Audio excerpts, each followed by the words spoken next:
오늘 제가 다룰 주제는 이제 뉴럴 네트워크 퀀타이제이션이랑 이제 모델 컴프레션에 대한 간략한 소개와 이제 앞으로의 일정 공유를 드릴 예정입니다. 그래서 목차를 말씀드리면 이제 화면과 같습니다. 이제 먼저 그 모델 컴프레션에 대한 이해를 돕고 퀀타이제이션이 무엇인지에 대한 소개를 좀 해보도록 하겠습니다. 그래서 처음으로는 모델 경량화에 대하여 우리가 왜 관심을 갖게 되었는지에 대한 제 의견을 정리해 보았고, 또한 이런 모델 경량화 방법에 대하여 간략하게 소개를 드리고 그중 뉴럴 네트워크 퀀타이제이션에 집중하여서 이제 말씀을 드리고자 합니다. 그래서 모델 컴프레션의 경우 이제 서브리더로 참여 중이신 이제 양서현님께서 이제 페이퍼를 선정을 하셨고, 뉴럴 네트워크 퀀타이제이션의 경우 제가 리스트업을 해 보았습니다. 그래서 리스트업을 저희가 하기는 했는데 혹시 이제 발표자분들께서 더 좋은 페이퍼에 대한 이제 의견이 있으시다면 이제 피드백 좀 부탁드리도록 하겠습니다. 네. 이제 가장 먼저 말씀드릴 내용은 이제 클라우드와 엣지입니다. 이제 이 부분에 대해서는 정말 많은 말씀을 나눌 수 있을 것이라고 생각을 하는데요. 일단 인공지능 분야도 이렇게 기술이 발전함에 따라 이제 하이퍼 커넥티비티 아니면 트랜스cenden스 커넥티비티 등 이제 클라우드 서비스에 이목이 집중되었고, 자율주행 로보틱스 외에 다양한 서비스들이 클라우드 방향으로 되게 많이 발전을 하였습니다. 이러한 클라우드 컴퓨팅 기반의 인공지능은 되게 무한한 가능성을 갖고 있지만 되게 쉽게 생각해 볼 수 있는 점이 대량의 데이터를 항상 한 번에 서버로 옮겨서 처리할 필요는 없을 것입니다. 그리고 만약 디바이스나 엣지에서 이제 오프라인이 되어버리면 이제 클라우드 온라인 기반의 서비스는 무용지물이 되고 맙니다. 때문에 그만큼 엣지에서 데이터를 처리할 수 있는 능력이 중요한 것이고, 클라우드 서비스를 이용하더라도 그리고 이용하지 않더라도 엣지에서의 프로세싱은 필수 요소가 되어가고 있다고 생각을 하고 있습니다. 또한 하드웨어가 발전하고 인공지능 기술이 발전함에 따라 인공지능 뉴럴넷 기술이 우리에게 점점 다가왔고, 또한 앞으로 더욱 다가올 것이라 생각합니다. 그래서 때문에 현재 뉴럴 네트워크는 이제 향상된 기능 그리고 정확도에 비하여 효율이 좋다라고 말할 수는 없다고 저는 생각을 하고 있습니다. 따라서 앞으로 우리가 다룰 모델 압축에 대한 내용은 이제 엣지 컴퓨팅뿐만이 아니라 이제 클라우드에서도 사용되는 되게 필수적인 요소라고 저는 바라보고 있습니다. 그래서 최근 몇 년간 딥러닝, 그러니까 뉴럴 네트워크는 되게 많은 발전을 이룩하였습니다. 이제 많은 분들이 아시는 이제 가장 빠른 발전을 거둔 이미지 처리, 그리고 이제 알렉사나 시리, 빅스비 등으로 이제 사용자를 돕는 음성 인식, 그리고 우리가 이제 논문을 정말 쉽고 편하게 쓸 수 있게 해주는, 그리고 논문을 정말 쉽게 읽을 수 있게 해주는 이제 자연어 처리. 또 최근에는 강화학습을 이용한 이제 로봇의 제어까지 정말 다양한 분야의 뉴럴넷 기술이 쓰이고 있고 정말 크게 발전하였다고 할 수 있습니다. 물론 아직 우리가 이제 직접 실제 현실의 데이터를 갖고 네트워크를 학습을 하면 이제 뜻대로 되지 않는 일이 발생을 하긴 합니다만 이건 나름대로의 해결해야 할 문제점이라고 생각합니다.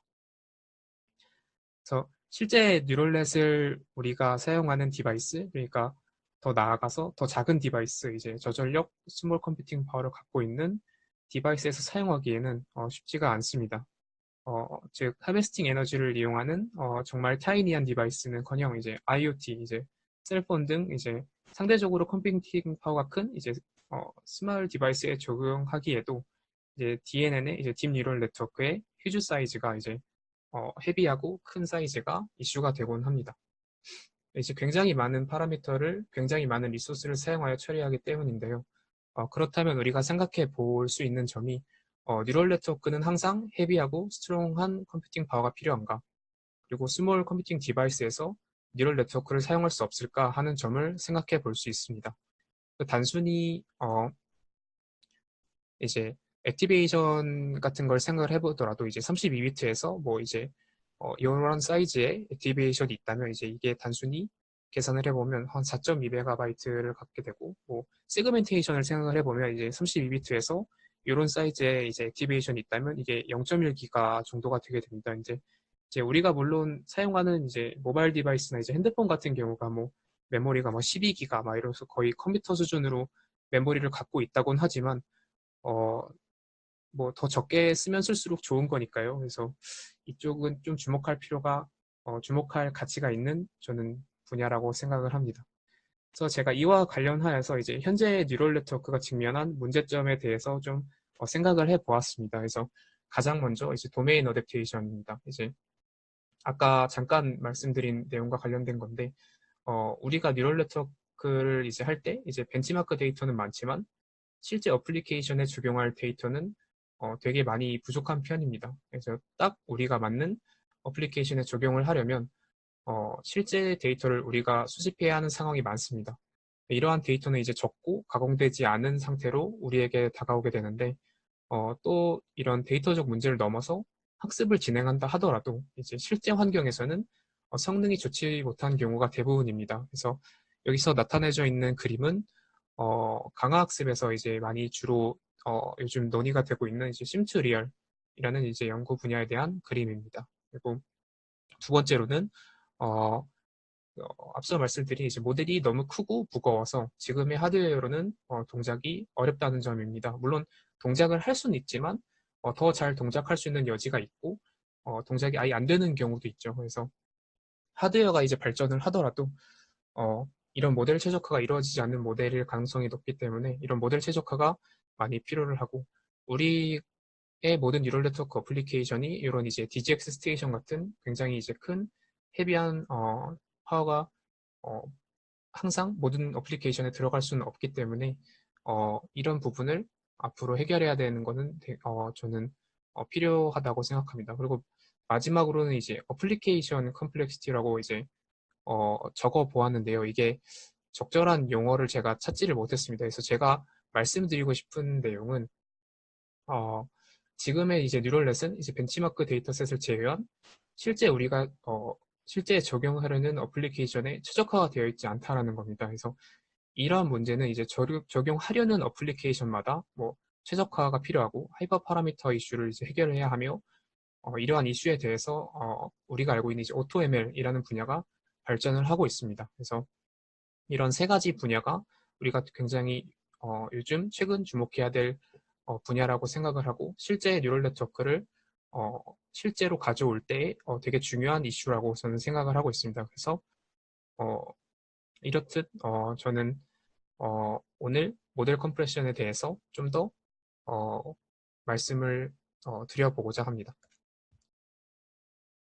그래서 먼저 모델 압축, 이제 모델 경량화라고 이제 한국말로 말할 수가 있는데요. 이제 우리가 사용하는 네트워크 모델에 대하여 이제 더 적은 파라미터, 이제 더 적은 오퍼레이션, 그리고 더 적은 비트를 사용하는 새로운 모델을 얻는 방법이라고 할 수 있습니다. 그래서 몇 가지 방법론으로는 이제 아키텍처적 접근법, 그리고 이제 후처리 방법, 그리고 학습 도중에 이제 경량화를 하는 방법이 있습니다. 그래서 모델 경량화를 통해 얻는 이득으로는 이제 가속, 그리고 작은 파라미터 볼륨, 그리고 하드웨어를 구성했을 때 전력 소모나 이제 집적도 등이 있을 수 있습니다. 그래서 먼저 좀 리마인드 차원에서 딥러닝 워크플로우에 대해서 이제 생각을 해 보았습니다. 일반적으로 우리가 네트워크를 학습한다고 하였을 때 이제 화면과 같이 워크플로우를 거친다고 생각할 수 있습니다. 먼저 이제 데이터를 수집을 하고 분석을 하게 되면 이제 필요한 전처리를 여기서 하게 됩니다. 그래서 그 뒤 이제 네트워크를 디자인을 하고 하이퍼 파라미터를 설정한 뒤 이제 네트워크를 학습하게 되는데 학습이 끝난 후 필요하다면 이제 후처리를 진행을 하고 이제 학습한 네트워크에 대하여 평가 및 분석을 진행하게 됩니다. 어, 이러한 경우 워크플로우에 이제 모델 경량화를 적용하게 된다면 이제 이 가운데 세 부분이 적용될 수 있는 부분이라고 우리는 생각해 볼 수 있습니다. 그래서 이제 모델 경량화 예시를 말씀을 드리면 이제 아키텍처적인 접근 방법이 있습니다. 이제 아키텍처적인 접근 방법은 많이 알고 계실 거라고 생각을 합니다. 그래서 어, 좀 말씀을 드리면 모델 경량화에서 이제 아키텍처적 접근 방법은 네트워크 구조를 통해서 이제 모델 효율을 높이는 것을 말합니다. 그래서 예를 들어서 이제 구글넷이나 이제 레즈넷이 컨트리뷰션 중 하나는 이제 GAP, 이제 글로벌 어베리지 풀링을 이용을 해서 이제 어파인 레이어를 줄인 것도 하나의 기여라고 볼 수도 있고요. 그리고 스퀴즈넷의 경우 이제 3x3 필터를 1x1 필터로 대체를 하여서 이제 웨이트 수를 줄여서 모델을 압축을 한 예시가 있을 수 있습니다. 그리고 모바일 넷의 경우 세퍼러블 뎁스 와이즈 컨볼루션을 이용해서 압축을 하고, 이제 셔플넷의 경우 이제 포인트 와이즈 그룹 컨브나 이제 채널 셔플을 이용해서 정확도를 유지하면서 압축을 하는 예시가 있을 수 있겠습니다. 그래서 해당 내용 같은 경우는 이제 모바일 넷이나 스퀴즈넷, 셔플넷 같은 경우는 이제 저희 스터디 리스트에 일단 들어가 있고요. 그래서 요거는 이제 한때 유행했던 짤인데요. 제가 이제 아이스 브레이킹을 위해서 잠깐 넣어놨는데 잠시 귀여운 짤 보시면서 긴장을 풀어보도록 하겠습니다. 그래서 이제 되게 보시면 이제 모델 경량화가 굉장히 필요해 보이는 사진입니다. 근데 제가 한번 짤을 보면서 생각을 해봤는데 한번 이렇게 바꿔볼 수도 있지 않을까요? 네, 급하게 넘어가도록 하겠습니다. 반응을 볼 수가 없어서 이거 좀 민망하네요. 그래서 어, 아키텍처 다음은 이제 프루닝입니다. 이제 프루닝은 모델 컴프레션의 되게 대표적인 기법이라고 이제 저는 생각합니다. 그래서 프루닝은 이제 학습된 네트워크에서 웨이트를 제거하거나 이제 제거하고 또 재학습하는 방식으로 네트워크를 압축하게 됩니다. 이제 웨이트를 제거하는 방법으로는 몇 가지가 있는데 뭐 그중 한 가지가 뭐 싱글 레벨드 디컴포지션을 이용해서 뭐 중요도가 떨어지는 웨이트를 제거한다거나 이런 식으로 제거를 할 수가 있습니다. 이렇게 제거되는 웨이트로 인하여 이제 네트워크에 이제 구멍이 송송 뚫리게 되는데 이런 경우 네트워크를 연산하는 하드웨어가 좀 필요하게 됩니다. 이러한 구멍이 난 부분을 이제 만약에 스킵하고 연산을 할 수가 있다면 네트워크가 이제 저장 용량적으로 가벼워질 뿐만 아니라 메모리 용량적 아니면 이제 연산기적으로 가벼워지기 때문에 가속 효과뿐만 아니라 이제 저전력 경량화 효과를 얻을 수 있기 때문입니다. 그리고 다음으로는 이제 요즘 되게 핫한 그 날리지 디스틸레이션입니다. 이제 직역을 하면 지식 증류라고 직역을 할 수가 있는데요.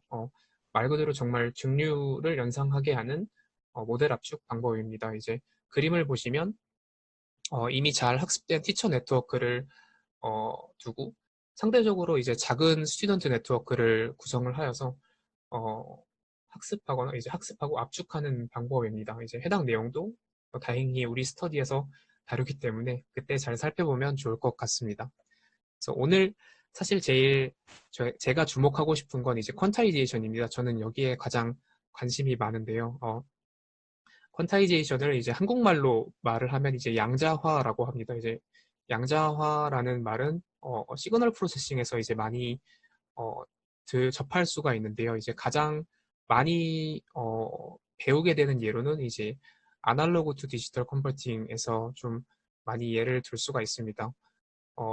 이제 설명을 드리면 이제 많은 수의 비트를 표현하던 것을 이제 어느 정도 정보 손실을 감수하면서 적은 수의 비트로 표현하는 것을 말합니다. 그래서 양자화를 진행할 때 이제 정보 손실을 적게 하는 게 굉장히 중요한 포인트라고 할 수 있습니다. 그래서 여기서 오리지널 시그널이 이렇게 파란 선으로 있으면 양자화를 진행을 하게 되면 다음과 같이 이제 이렇게 들쭉날쭉하게 이런 식으로 양자 어프록시메이션이 된 것을 확인할 수 있는데 이런 경우 이제 아무래도 이런 식으로 퀀타이제이션 에러가 발생을 하게 됩니다. 이러한 퀀타이제이션 에러가 이제 0에 수렴할수록 원 오리지널 시그널에 굉장히 이제 가깝게 변환이 되었다고 이제 할 수가 있게 됩니다.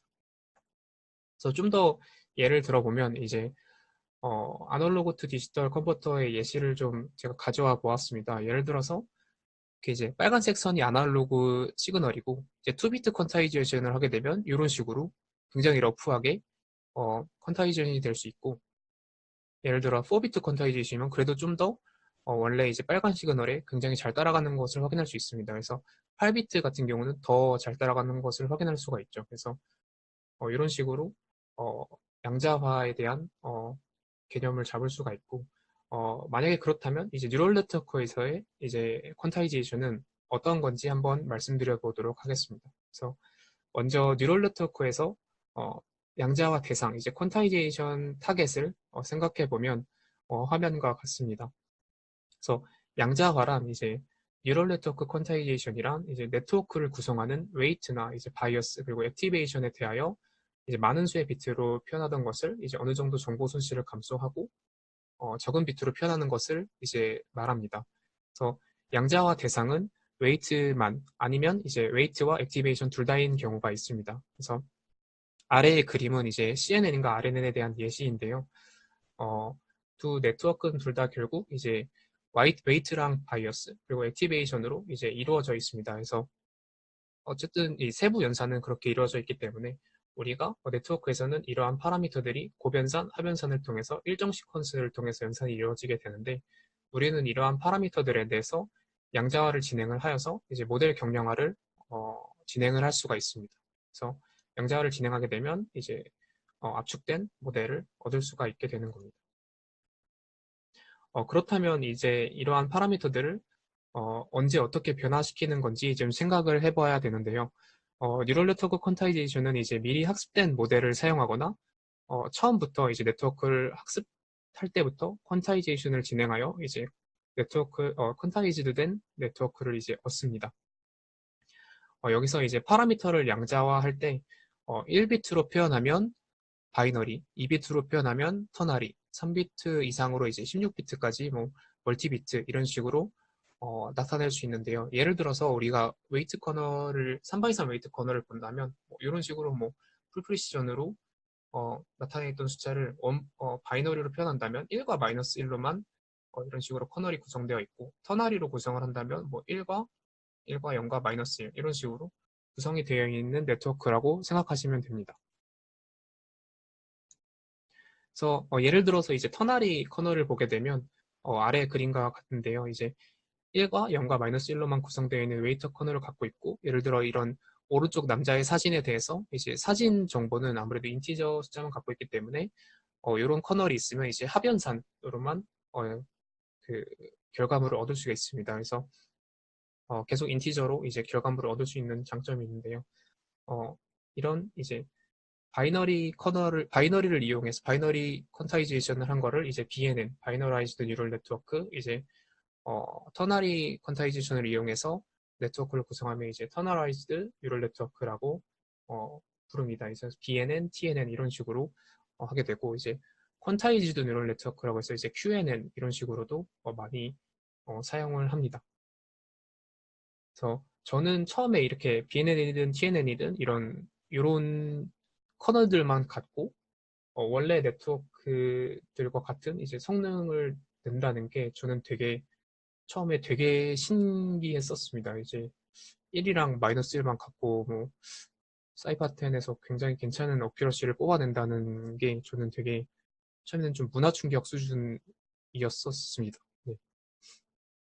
그래서 이제 멀티비트에 대해서 조금 더 말씀을 드리면 이제 화면과 같습니다. 그래서 앞에서 말씀드린 어, 1비트, 2비트와는 다르게 이제 3비트부터는 이제 다양한 숫자를 표현할 수가 있는데요. 이제 인티저나 이제 픽스트 포인트, 이제 플로팅 포인트를 이용해서 되게 다양한 숫자를 표현이 가능해집니다. 그래서 이게 저 같은 경우는 이제 테일러 시리즈를 상상을 하면 좀 쉽게 생각할 수 있다고 생각을 해서 이제 표현을 해보았는데요. 이제 8비트에서 16비트 퀀타이제이션의 경우 이제 테일러 시리즈에서 하이 오더 텀을 제거할수록 이제 오리진 함수에서 조금씩 어프로치메이션 에러가 발생하게 됩니다. 이제 이러한 경우를 상상해 보았을 때 퀀타이제이션도 비슷한 맥락입니다. 처음에 우리가 PC에서 32비트로 학습한 네트워크가 있다면 이를 이제 소수점 뒷자리를 좀 제거하면서 강제로 8비트로 내리게 되면 이런 식으로 이제 원래 나타내던 오리진 함수에 대해서 조금씩 어프로시메이션 에러가 발생을 하게 되겠죠. 이런 식으로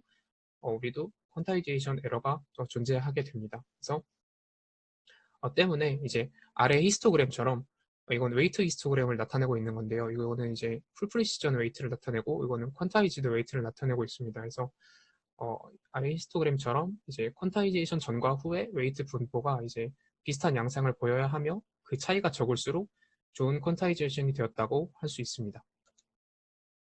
그래서 이 부분에 대해서 조금 더 말씀을 드리면 양자를 진행을 하게 되면 이제 그림과 같이 인도메인에서 원래는 이런 식으로 어, 클래시피케이션이 돼야 되는데 양자를 진행하게 되면 이런 식으로 어, 원래 할 수 있었던 네트워크가 양자를 진행하게 되면 결과물로 분류를 못하게 되는 이런 인도메인에서 성능이 저하되는 경우가 발생할 수 있습니다. 때문에 양자를 진행하더라도 기준이 되는 모델의 성능을 잘 유지한 채 진행을 하는 것이 정말 중요하다고 할 수 있습니다. 이제 다음으로는 양자를 이제 어떻게 진행하는지에 대한 양자 접근 방법에 대하여 말씀드리도록 하겠습니다.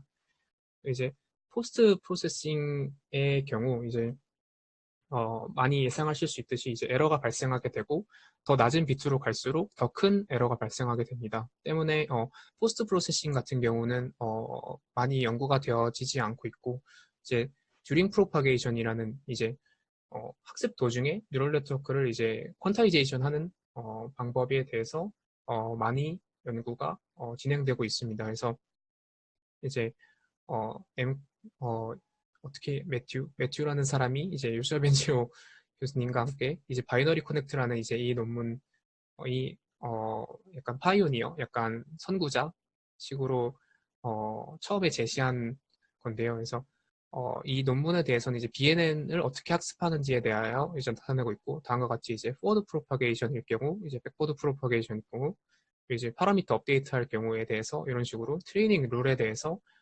알고리즘적으로 접근을 하여서 퀀타이제이션 하는 방법에 대해서 어, 다루고 있습니다. 그래서 이런 이제 학습 도중에 퀀타이제이션 하는 방법으로는 이제 가장 처음으로 아까 말씀드린 것처럼 이제 디터미니스틱한 방법이 있습니다. 이제 디터미니스틱한 방법은 이제 퀀타이제이션 에러를 상대적으로 이제 고려하지 않고 단순히 학습을 일단 하는 방법입니다. 이제 꽤로 이제 이미지 처리 쪽에서는 근데 이제 학습이 꽤 잘 진행되고 어느 정도 좋은 어큐러시를 기대할 수가 있었습니다. 근데 하지만 이제 학습하려는 데이터가 클수록 그리고 이제 네트워크가 이제 커질수록 이런 이제 디터미니스틱한 방법은 효율이 떨어졌고 때문에 이제 후로 갈수록 이제 에스티메이션, 이제 어프록시메이션 하는 기법이 제한됩니다. 그래서 엑스노널넷 페이퍼에서는 이제 수식과 같이 웨이트에 대하여 이제 어프로크시메이션을 진행을 하고 코스트 펑션을 생성하여서 이제 어, 웨이트를 최적화하게 됩니다. 그래서 더 나아가 나중에는 이제 웨이트를 어프로크시메이션 하는 것이 아닌 이제 아웃풋 자체를 이제 어프로크시메이션 하게 되는데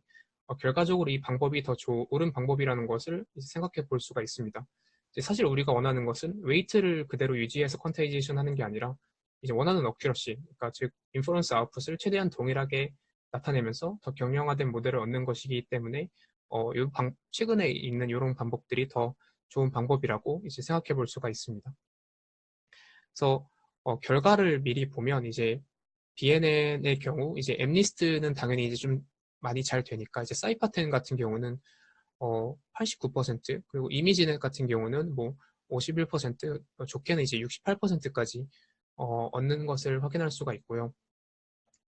그리고 이제 멀티비트 퀀타이제이션 같은 경우는 최근 논문인데 이거 같은 경우는 어, 굉장히 좋은 어큐러시를 정말 이제 풀프리시전에 못지않은 어큐러시를 얻는 것을 이제 확인할 수가 있습니다. 그래서 실제 이제 모델 사이즈를 보면 레즈넷 같은 경우, 레즈넷 18 같은 경우 실제 모델 사이즈가 이제 44메가 정도 되는 걸로 알고 있는데요. 이제 그 모델 사이즈가 1.5메가밖에 안 되는 거 보면 되게 일단 압축이 되게 잘 된다는 걸 이제 확인할 수가 있습니다. 그렇다면 이제 우리가 일반적으로 이제 갖고 있는 CPU나 GPU는 이제 그림과 같은 프리시전을 이제 지원을 합니다. 이제 64비트나 32비트, 16비트, 8비트 연산을 우리가 이제 라이브러리를 통해서 얻을 수가 있는데 만약에 그렇다면 퀀타이제이션을 통해 얻은 네트워크나 이제 프루닝을 통해 얻은 네트워크는 어떻게 어, 연산을 해야 될까요? 예를 들어서 이제 더 낮은 비트의 네트워크가 있거나 아니면 아까 말씀드린 것처럼 구멍이 송송 뚫린 네트워크에 대해서는 그냥 이렇게 GPU나 이런 CPU에 넣어서 연산을 하게 된다면 아무런 처리 없이 넣어서 연산을 하게 된다면 되게 효과가 어, 상대적으로 많이 최대 성능을 낼 수 없다고 할 수 있습니다. 그래서 이제 더 낮은 로어 비트 네트워크나 이제 프론트 네트워크의 경우 이제 따로 소프트웨어적으로나 아니면 하드웨어적으로 인퍼런스 환경을 제공해 주어야 하는데요. 이제 예를 들어서 프루닝을 생각해 보면 그 결과로 네트워크의 웨이트와 바이어스에는 이제 구멍이 송송 뚫릴 수가 있습니다. 또한 그게 이제 생각보다 많이 이런 식으로 많이 뚫리게 될 수 있는데요. 이제 이런 거를 이제 하드웨어적으로 어, 처리를 하게 되면 상당히 많은 메모리를 절약할 수 있다는 내용입니다. 그래서 이럴 듯 이제 모델 컴프레션은 하드웨어와의 연관성도 상당히 크다고 할 수가 있습니다. 시간이 이제 거의 다 되는 것 같아서 좀 빨리 진행을 하도록 하겠습니다. 이제 거의 다 발표를 해서요. 퀀타이제이션의 경우 이제 하드웨어에서 QNN을 다루는 내용이 되게 최근에 많이 게재되고 있습니다. 이제 우리 스터디에서도 이 해당 논문을 다루게 되는데요. 여기서 우리가 주목해야 될 점은 이제 모델 컴프레션, 이제 뉴럴 네트워크 퀀타이제이션 분야는 소프트웨어와 이제 하드웨어의 이제 융합적 콜라보가 굉장히 중요하다고 할 수가 있습니다. 이제 소프트웨어 엔지니어는 이제 하드웨어를 알면 좋고, 하드웨어 엔지니어도 이제 소프트웨어를 알면 되게 시너지가 굉장히 많이 나는 분야라고 할 수 있습니다. 이제 이 관련된 내용에 대해서 송한 교수님의 이제 이런 Accelerating Inference at the Edge라는 이제 발표 자료가 있는데요. 저희 이제 GitHub에 이 발표 자료 링크가 소개되어 있으니 관심 있으신 분은 찾아가서 살펴보시면 좋을 것 같습니다. 그리고 또한 이제 소프트웨어에서 이제 하드웨어를 고려한 좋은 예로는 스퀴즈 넥스트를 이제 들 수가 있는데요. 페이퍼에서는 이제 아키텍처를 디자인할 때 하드웨어에서의 성능 또한 고려하는 모습을 볼 수가 있습니다. 이제 표에서 보시면 가속 효율에 대해서 일정하게 유지할 수 있도록 레이어를 구성하였다고 이제 말을 하고 있습니다. 그래서 실제로 우리가 이제 뉴럴 네트워크 퀀타이제이션이 적용된 예를 들어보면 이제 NPU들은 이제 우리가 알고 있는 구글이나 이제 퀄컴, 이제 애플이나 삼성에서 제공하는 하드웨어들이 있을 수가 있고, FPGA로는 이제 자일링스나 이제 레티스라는 곳에서 제공하는 것을 확인할 수가 있습니다. 실제로 우리가 사용하는 이제 스마트폰의 얼굴 인식이나 이런 부분에서도 이제 이런 NPU가 사용되고 있죠. 그리고 이거는 제가 페이스북에 한번 공유를 했던 내용인데, 이제 AI라고 해서 욜로 디텍터를 이제 만든 이제 조셉 레드몬과 이제 조셉 레드몬이 참여를 하고 있는 이제 회사인데요. 저는 이게 되게 인상이 깊었습니다. 근데 이제 시간이 많이 없어서 이거는 다음에 다시 혹시 궁금하시면 말씀을 나누도록 하겠습니다. 그래서 Related Works를 정리를 해 보았는데요. 먼저 이제 BNN에 대해서 다음과 같이 이제 제시가 처음에 컨셉이 제시가 되었고, 이제 이런 디터미니스틱한 방법을 이제 웨이트 에스티메이션이나 이제 코스트 펑션을 통해서 접근하는 방법이 제시가 되었고, 로스에 대해서도 생각해보는 방법이 제시가 되었습니다. 그 뒤로는 이제 하드웨어 관련해서도 논문이 많이 등장하기 시작했고요. 이제 멀티비트 퀀타이제이션 같은 경우도 이런 식으로 이제 터너리로 확장이 되고, 이제 도레파넷을 통해서 멀티비트로 많이 확장이 되는 것을 확인할 수 있고, 최근에서도 되게 많이 멀티비트 퀀타이제이션에 대한 논문이 많이 게재되는 것을 확인할 수 있습니다. 그래서 요거는 우리 스케줄표인데요. 그래서 나름 제 생각하기에 나름 그런 내용의 단계별로 뉴럴 네트워크 퀀타이제이션의 경우 이제 내용의 단계별로 스케줄을 한번 짜 보았습니다. 그래서 처음에 BNN에 대해서 얘기를 해보고, 그 BNN을 돌리는 하드웨어에 대해서 먼저 우리가 살펴보고, 그리고 그 코스트 펑션이 좀 도입이 된 엑스노얼넷, 그리고 BNN 플러스라고 해서 이제 BNN 저자가 한 번 더 참여를 해서 낸 내용이 있습니다. 그래서 그런 내용에 대해서 살펴보고, 그 뒤로는 이제 로스에 대해서 고려를 하는 내용에 대한 페이퍼가 있길래 이런 것도 한번 추가를 해 보았습니다. 그 뒤로는 이제 멀티비트에 대해서 쭉 다루는 내용입니다. 그래서 정리를 하면 이제 뉴럴 네트워크는 최근에 많은 발전을 이루었고, 이제 도메인 어댑테이션, 이제 어플리케이션 컴플렉시티, 이제 라지 앤 헤비 모델에 대한 이제 프로블럼이 존재를 하나, 이제 모델 컴프레션은 이제 프루닝, 디스틸레이션, 아키텍처, 그리고 퀀타이제이션 등 다양한 방법을 통해서 이런 라지 앤 헤비 모델에 대한 문제를 해결하고 있습니다. 그래서 모델 경량 기법들을 이제 복합적으로 사용하여 효과를 극대화 가능하고, 뉴럴 네트워크 퀀타이제이션은 네트워크를 구성한 비트스를 줄임으로써 소프트웨어적, 하드웨어적 경량 효과를 얻을 수 있다고 할 수 있습니다. 아무래도 이제 시간이 다 되어서 이 부분은 더 이상 읽지 않도록 하고, 이제 마치며 제가 한마디를 딱 꼭 드리고 싶은 말씀은 이제 즐거운 스터디가 되었으면 합니다. 네, 이상입니다.